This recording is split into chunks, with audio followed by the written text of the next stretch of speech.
Hi there, it's Benita from Resting to Rise. So, have you ever found yourself in a tangle? You're trying to put your mind on something and you're not able to concentrate, or you are doing the same thing over and over again to no avail. Well, I found myself in that situation just a little bit ago, and I was trying to write something that is 2 months late.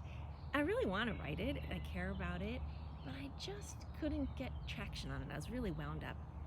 And so I decided to do something, and that is, I want you to remember the acronym CYS, change your state, CIS, right? So next time you find yourself in a tangle like this, whether it's to write or to create, to put your mind on some kind of action that you care about, and you're not able to do that, one thing you might want to start with is simply changing your state.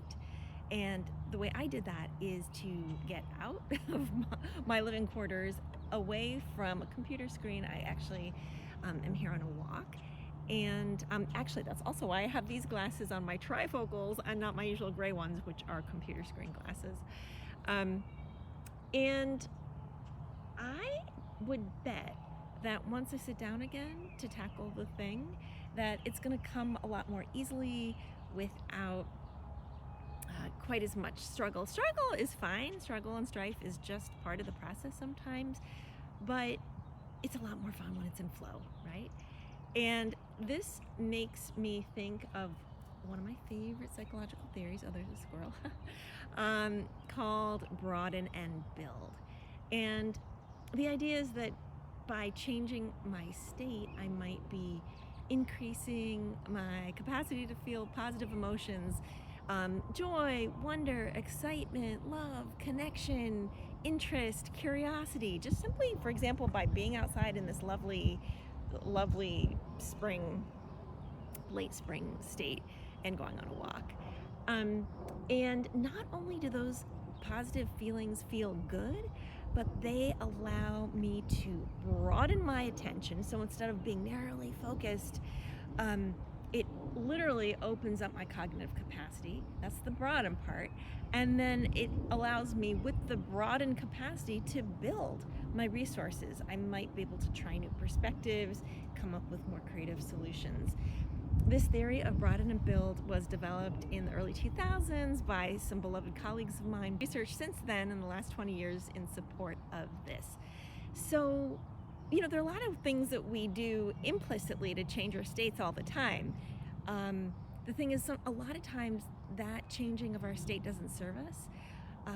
For example, you might find lots of changed state at the bottom of a bowl of ice cream. And no shade on ice cream. Ice cream is fantastic and delicious, especially when you're using it to experience pleasure and enjoyment rather than avoidance and denial. So the motivational consequences of behavior I can talk about at a different time, but the thing I wanted to say here is think about changing your state, CYS, CIS. And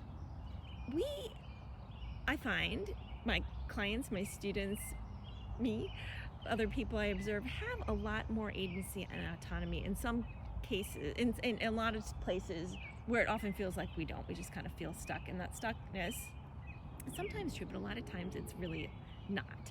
And getting out of that stuckness is often a matter of simple reminders that we actually have more agency than we can tell. So my invitation to you is, next time you find yourself stuck or on the cusp of stuckness, you might think about kind ways to change your state that can lead to positive emotions and sometimes productivity, if that is what it is that you're looking to do. And that might end up serving you better than other things that we end up doing, other behaviors we engage in that end up being more reactive.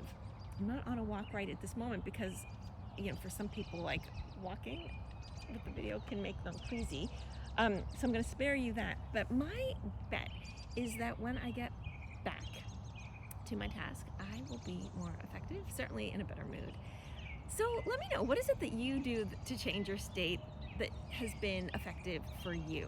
All right, this is Benita from Resting to Rise. One of the most unrestful things we can do is find ourselves in knots about where our attention goes. And so this is a gentle reminder or gentle invitation to see what you can do to exercise your agency by changing your state. Agency to do the things that you want. And that can include rest. So one of my favorite ways of changing my state might also just be lying down. Not just. That is a very powerful and often countercultural thing. I'll talk more about that later. But for now, change your state. Bye.